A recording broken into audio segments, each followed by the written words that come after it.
Hey, it's Petey, and I make music. That's what I do. So I wanted to talk about my Stratocaster. This is my custom shop. I got a hold of the folks at Fender and just took delivery on this custom shop Stratocaster. This is like an heirloom quality. Like I worked with Fender, gave them my specifications, and they built this guitar for me. So this is an American, it's a custom made Stratocaster that I got from Goodwill for 50 bucks. I sanded it down and painted it. I used a rattle can and then an airbrush with some yellow poster paint in it.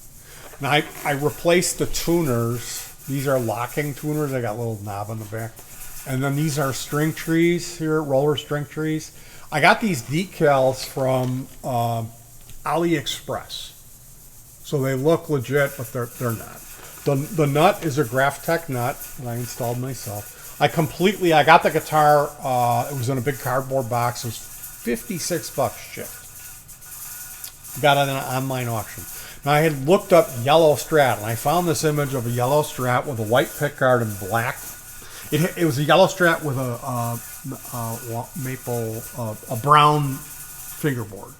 And it had this same setup with like black pickup covers. Because the pickup covers that came with this guitar were white. And I thought, man, that guitar, the yellow with the black and the white, oh man. And it had a gold tremolo. So this tremolo arm, it is gold. It's it's like a $1.95 one. I cut it down with a hacksaw to make it fit in my hand better. It's the original tremolo. Everything in the guitar has been replaced except the pickguard,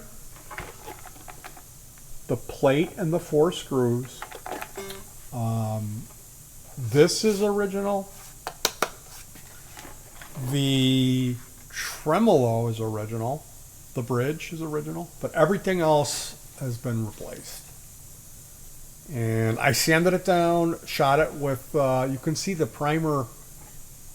It's got some wear here. So it's rattle can primer. And I really like when the headstock on a Strat, I like when they paint the Duff McKagan 1985 Boxer bass, I think it's called. I really like those basses where they paint the headstock. I like that. So yeah, this guitar, it's Chinese. It's a Chinese Strat, but it's got that quacky Strat thing, you know, and with the single coils, I just love that. They're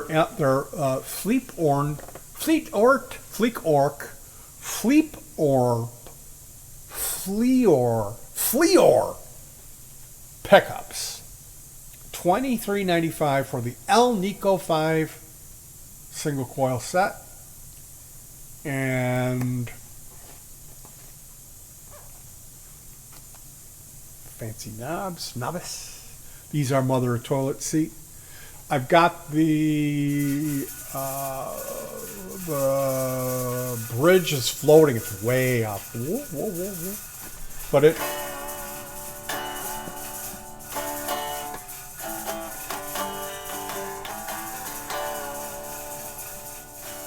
And I have a 1991 American Standard Stratocaster Midnight Blue. That's been serviced and set up. It's got Graphtec nut, Graphtec saddles, Graphtec string trees, and it doesn't stay in tune. Nothing like this one does. That guitar plays a little different. It's a little heavier. It's got more of that Strat quality to the sound. It's got a slightly skinnier neck maybe. It's really like rolled off around the sides. That thing when you play a Squire, like you'll be at Guitar Center, you'll be at the resale store and they'll have a Fender Squire Stratocaster. The edge of the neck, where the neck comes up and meets the fingerboard, it'll be like sharp and like kind of wide. Like the fretboard seems wide, the strings are far apart.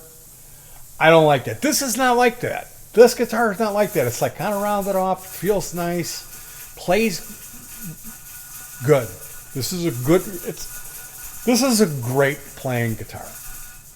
It sounds good. Sounds like a Strat should. It doesn't have any humming or buzzing issues. It stays in tune even when you use the tremolo system. I absolutely love this. And it's a $50 Strat. And I came on here, I was like, this is my custom shop. You know, like lying about that. But yes, I absolutely love this guitar. It came out really good. I'm proud of myself. You know, I did a rattle can primer. I use an airbrush. I got like a $25 airbrush kit from China, and then I got the plastic one from the 70s. It came with a can of propellant. And I use it's called a nebulizer pump. And when I first got this years ago, I was going to paint a guitar, and I looked it up on the airbrush forum, and someone was like, can you use a nebulizer pump as your air compressor? No.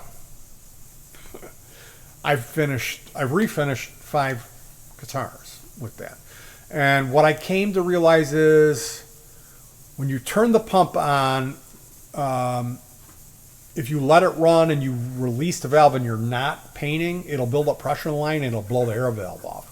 So I have a foot switch. It's a slider switch. It's a dimmer. So I can adjust the speed of my motor. I can have it go like roll, roll, roll, like just turning over a little bit. And I have a PVC pipe air tank that I built. And you're going to blow yourself up.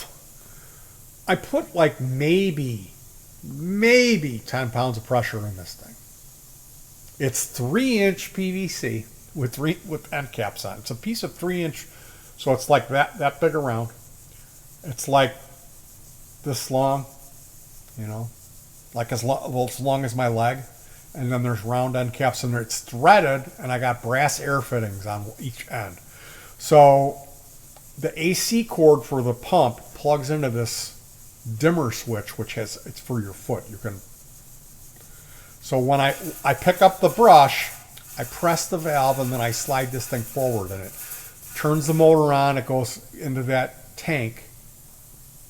So I can fill the tank up, and then I can paint with it, or I can turn the thing on and off. And the tank gives me a surplus of air, but I don't.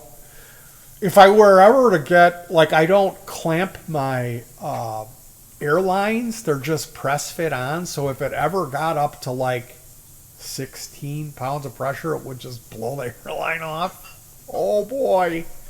So there really isn't too much to flip out about or get worry about with that.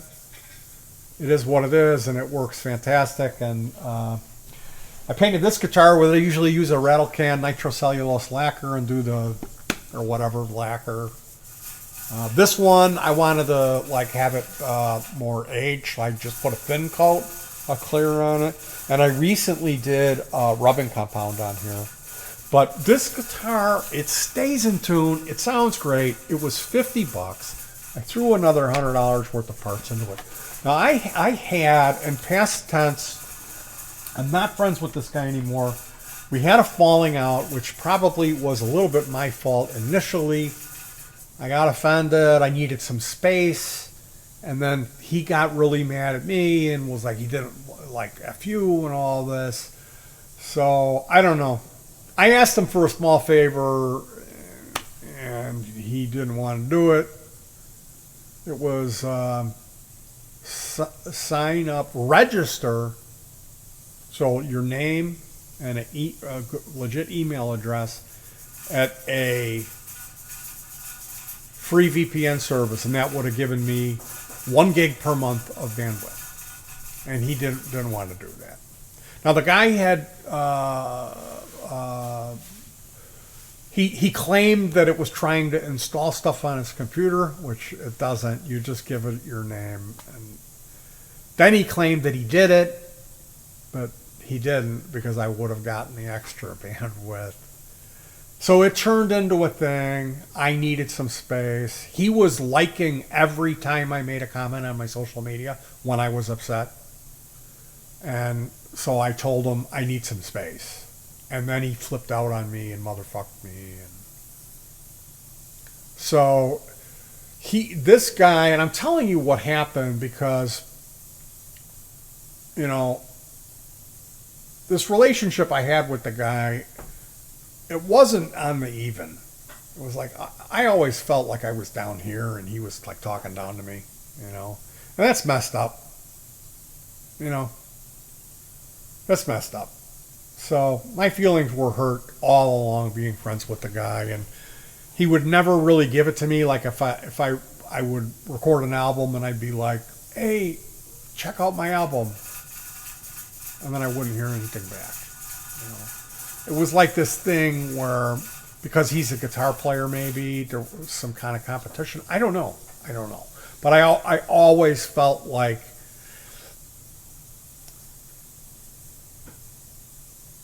he was a super generous person when it served him. But when I asked him for something, no. And I can't be friends with people like that. This is the thing I'm getting to. I'm an adult, but I make music. So that means if we're going to be friends, once a year in January I record.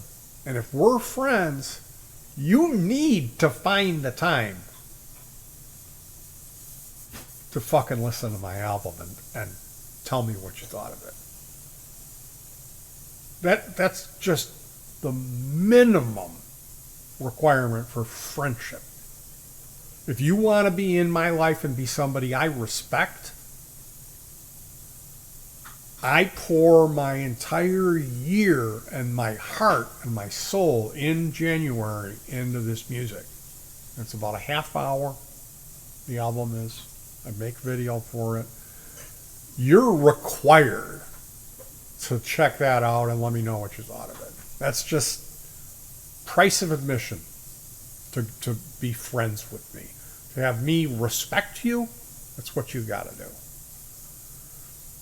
So if you're unwilling to do that, well, I'm not really going to give two shits about you, no matter what you do.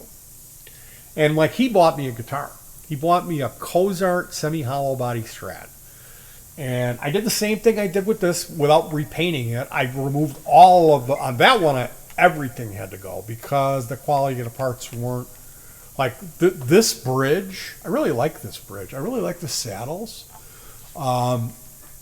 He recommended that I get a Wilkinson tremolo. And I'm glad that I ordered that when I did, because when I saw the tremolo that came with it, I was like, good call. He was giving me some part numbers, which was helpful, till I got the nut, and it was the wrong nut.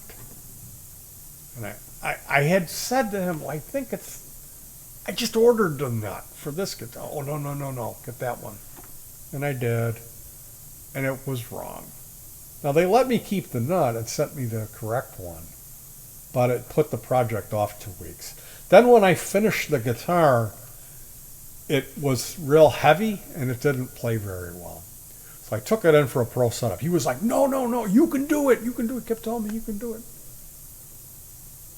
Really didn't want me to spend my money at the luthier. So I could not get that guitar set up. This one, I ripped it apart, painted it, put it back together, and it stays in tune. I can use the tremolo. I love it. Play the guitar all the time. That Cozart, it's not a good playing guitar. It's hard to play. It just doesn't feel right, and it's not as bad since I had it professionally set up. But man, it's a turkey. And I could have told you just looking at this guitar. I knew what I was getting because they had close-up pictures of the neck. I know what I like. I know what I want. I know what I don't like. And that Cozart is a turkey of a guitar. So I got that one. I've got to get that out. I got to play that tonight. We're going to be making music. I got to see. Is it just me with this bad taste in my mouth over this friendship that went south? Which is my fault. I should have foresaw that. Like, okay, Petey, this guy's not going to. You know how he is. He's real generous when it's his idea. But if you need something, he's not going to do it for you. And that thing of like pestering me on Facebook, anytime I know from the past of him, when he gets into it with people, he'll do stuff. He'll fuck with people. And he'll go way out of his way to fuck with people. And he prides himself and laughs about it. And see, I'm not like that. I am not vengeful. I'm the other way around. I will go way out of my way to prevent conflict. So I can only put up with it so much though. You know, as an adult, you know, the price of admission if you want to be friends with me is you have to fucking listen to my album and tell me what you thought. If you don't have a half hour a year to do that, if you're that fucking busy, then you don't have time to be my friend. I'm PETEY and I make music. That's what I do. You guys take care of yourselves, hug your pets, try to stay cool, and peace.